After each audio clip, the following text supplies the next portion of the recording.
champions. We've got a great staff. It's awesome to be back with our entire offensive staff and the continuity we have there.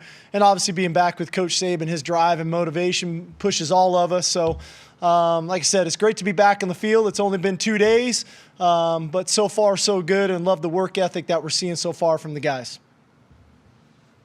Okay, with that, we'll start with Brett. Hey, Coach, I'm curious what having an experienced offensive line does for you as a play caller. Like, how does that open up possibilities for you to know exactly what you're getting out of that group? Well, I mean, we obviously have an abundance of experience up front. When you start talking about Deontay Brown, Landon Dickerson, Alex Leatherwood, Chris Owens, Evan Neal, those guys have played a lot of football. And I think one of the things that comes out of it is the communication factor. Those guys can communicate really well with one another up front. I think, too, their communication to us as coaches, they've seen a lot of football. They know some of the issues the defense is presenting, and so making the proper adjustments that way. And then thirdly, I think from a game plan standpoint, I think, when you have a veteran group, you can do some subtle tweaks. You can do some things with those guys that maybe you couldn't do with a younger group, just from an inexperienced standpoint. So all in all, these guys are battle tested. They've been in a lot of big games. They've competed against the best opponents.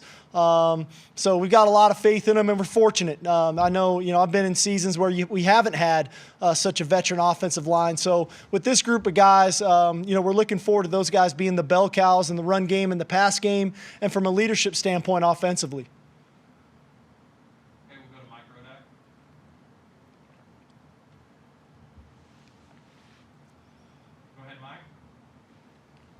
Sorry about that. I just had to unmute there. You had a little bit of a health scare this summer.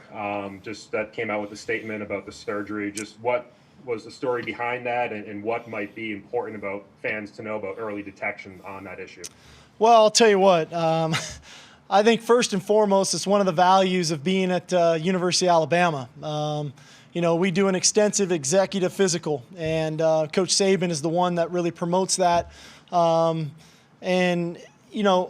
For me, going and doing the physical, you think, being 46 years old, it's kind of ho-hum. You go do all the tests, and they detected something in my heart.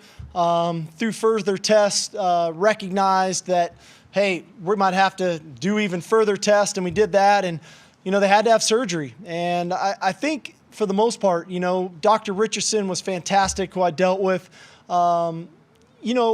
I think what comes out of it is we never know how healthy, how sick. We can feel great. I felt great. And at the end of the day, I had to have open heart surgery. And, you just try to surround yourself with the best people.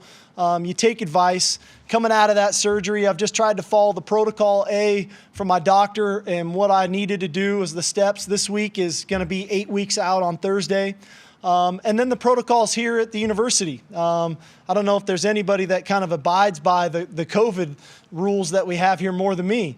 But I think all in all, I feel great. I feel healthy. It allowed me to lose some weight, so I feel good about that. A little lighter on my feet at practice. But all in all, very fortunate that I had that physical. Very fortunate I had a great doctor to do the surgery and all the people surrounding me. And at the end of the day, life goes on. I feel very good. Hey, Sark, you got a great stable of running backs with Najee and Brian and Trey and Keelan and those freshmen coming in. As an experienced play caller, how many can you realistically work into a rotation and keep guys fresh while also keeping them in rhythm? Well, I think last year was probably one of the first times around here where we leaned so much on one back the way we leaned on Najee, especially kind of the last 2/3 of the season. I think ideally we would like to have a little bit more rotation so that Najee is maybe a little bit more fresh into the second half. We always felt like, man, it's been how many ever carries, and we like to throw the ball to the back, and so it's not always the carries, it's the catches too. So I think there is a fine line in finding that rhythm for kind of your lead runner, but also your complementary backs. Whether it's the third series of the game and giving them the series, or special situations, maybe third down, where a certain guy can go in and utilize his talents. But there definitely is a rhythm for the lead runner, but there's also a rhythm for the complementary backs. And, with Brian Robinson, Trey Sanders, some of our younger players that have really shown me some stuff here in the first couple of days.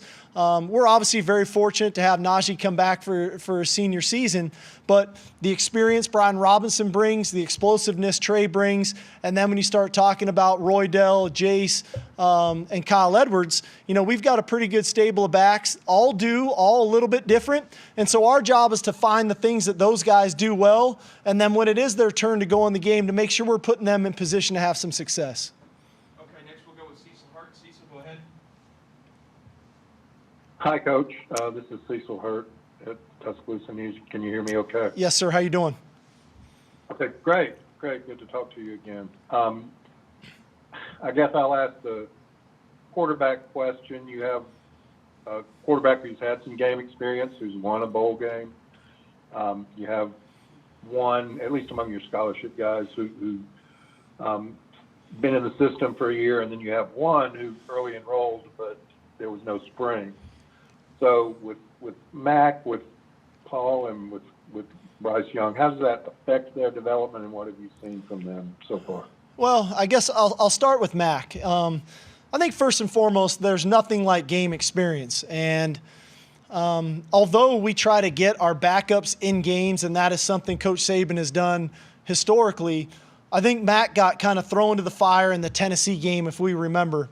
And I think if you look back, and Mac will be the first one to tell you, a little bit of shock and awe getting thrown into that game, and took a couple hits and maybe didn't play his best. Then he gets a start against Arkansas, plays pretty well. And then Tua goes down again, and we got to go to Auburn, coming off the Western Carolina game. He's got to start that game against a very good defense. And Mac really had two bad plays in that game. Unfortunately, they were for 14 points for Auburn. But the rest of that game, the guy showed me a lot of toughness, a lot of moxie, stood in there, took hits, rebounded from those difficult plays, drove us down when we needed it. So got a lot of confidence there, and then went and played a very good Michigan defense, very aggressive front, and did some nice things in that game. So that experience, I think, was very helpful for him.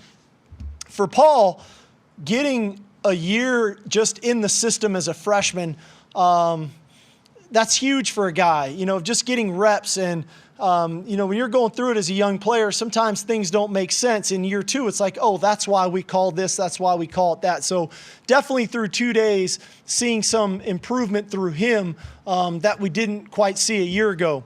With Bryce, I've been really impressed. It was hard for him not having spring practice. But the guy definitely studies the game. He works at it. He's got a great attention to detail. He has a really good feel for the game. And although it's only been 2 practices, which is not a lot, we haven't even put on pads yet, you see the natural passer in him. You see the natural feel for the game. Now, there's a lot of little things we have to build on, but I think you get a sense for us, at least of an idea of the type of player he's going to be for us. We'll go to Charlie Potter next. Just going back to what Mike asked earlier about your heart condition, just how much more aware are you of everything that's going on and being cautious with this virus? Well, there's some pretty simple rules, I think. If we all just buy into, and that's all I've been trying to do, life really isn't that difficult. Wear a mask, wash your hands, and watch your distance from the next person. At that point, if we can all just do those things, my life is pretty comfortable. I'm not one to go into really crowded places and have a bunch of people around me without masks on, and I don't know if they wash their hands. I try to use hand sanitizer, wash my hands. I keep my mask on when I'm around other people. And even when I'm around the players, sometimes it's uncomfortable being on the field with the mask on, but I know it's the best thing for me and it's the best thing for them. So I don't know if this is a public service announcement or not, but I sure feel like if we all could just do that, things would be a lot simpler and a lot easier for all of us. Okay, Mike, go ahead. Steve, there was an opportunity for you, I think, to potentially have another head coaching job, this offseason at Colorado. You decided to stay at Alabama. Just what went into that decision, and just what you might have left to accomplish at Alabama? Sure. it's always flattering when people express interest in you. And I had obviously a couple schools that wanted to interview and have those discussions. But at the end of the day, this is a special place. And I came here for stability in my career. I was coming off of my 2-year stint at Alabama. I had already left Coach Saban once in 2016, and I just felt like the timing wasn't right. He's been too good to me. Alabama's been too good to me. I love these players. The administration's been tremendous. So all in all, we've got a lot left to accomplish. For me personally, this just felt like the right thing at the right time. This is where I'm supposed to be right now in my life. I'm with a really good mentor. I learn so much every single day, and it's a joy coaching the players that I get to coach. So all in all, the decision, it's always a little difficult when you have to make a decision to be a head coach or not when you're an assistant. But this one was probably a little easier than others just because of where we are. The University of Alabama is a special place, and we've got great players. It's an awesome administration, tremendous fans, and we've got a chance to be pretty good this year and years to come. Kyle, go ahead. Hey, Steve, glad you're doing well. Thank you. How fun is it to have a player like Jalen Waddle returning? I mean, rewinding to what he did against Auburn last season, it's clear he's, dynamic, one of the top players in all of college football returning, and someone who needs the football as much as possible.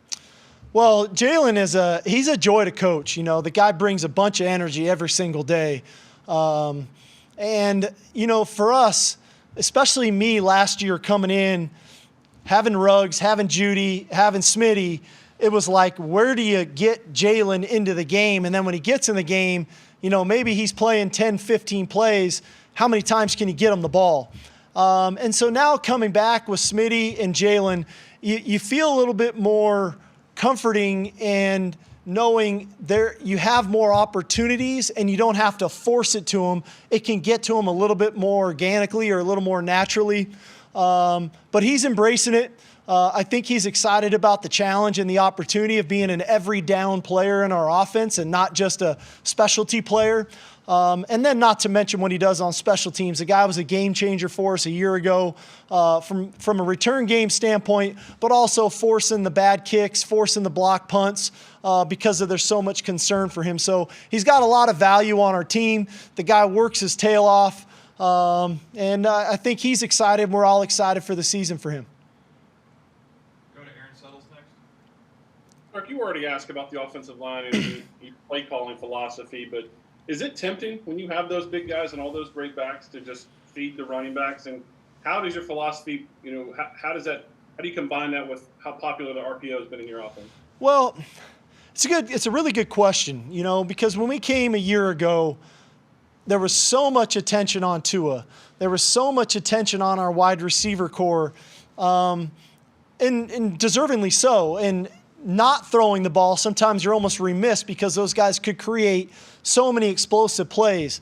But I do feel at times, especially kind of in the middle of the season, we didn't control games maybe as good as we could have because it was like run out of necessity because we were so good at throwing it. We're always striving for balance. I think our ability to run the football got better in the second half of last season. It's something we definitely want to build upon as we head into this year. And maybe that pendulum switches a little. Maybe people are so focused on our offensive line. Maybe our backs are that good that maybe now we will get some singled up coverage on the outside so the run game can set up some of the pass game stuff. And then it's always week to week. Where does the RPO fit in as opposed to when they are just called runs? And that's based a little bit on the schemes that we're seeing from the defense, the style of the defensive play caller. But at the end of the day, the RPOs are a great weapon. And when you've got guys like Jalen Waddle, Devontae Smith, who can catch the ball and score from anywhere, we always want to keep that fear in the defense's mind, but we sure like running the football and churning it out 6, 7, 8 yards at a time, and then utilizing the play action pass to create those big plays. Okay, we got time for a couple more. Chris Walsh, go ahead. Yeah, Coach, I'm wondering if playing 10 SEC teams in 11 weeks, if your approach changes at all with that, and if you're disappointed at all that you're not getting a shot at USC. Well, I would say this, man. the SEC is the best conference in America. I mean, this is week in and week out. Playing 10 of these games is about as close as you can get to playing in the NFL. You got to bring your A game every week, and I think that's going to be the mental challenge for our players. There are no off weeks. You've got to bring your A game every week. There's tremendous coaches. There's tremendous players. And so there's going to be some challenges. There's going to be some challenges with COVID and potentially a guy getting ruled out because of COVID or because of the contact tracing. So it's not just our frontline guys that need to be ready to play every week. It's going to be our second group and our third group are going to have to continually prepare to play because we're really going to never know whose number is going to get called. Okay, we're going to wrap up with Michael Casagrande. Yeah, just first real quick, Chris asked about USC. I wonder if you had an answer for that one. Really, quite honestly, I don't know if there's a player left on the roster that I recruited. That's always the thing for me. When you get a chance to play one of your former teams, it's about the players because you recruit those kids and you want to see them do well. So outside of that, there's really not many coaches and or players left. So it's kind of like I owe our own team the best version of Steve Sarkisian going into that game and in that game, and that would have been my focus regardless. And also just about the routine. I know at Alabama under Saban, it's a very routine, structured environment. How much has that changed with the new protocols, and what's been the hardest thing to adjust to in these new different times? I actually think our protocols, obviously our administration, our training staff, our doctors, Jeff Allen, they've done a tremendous job of laying out the protocols for coaches, players, everybody on board, and B, doing a tremendous job of explaining to our players the whys. And I really think that fits our system here. It fits the way we operate.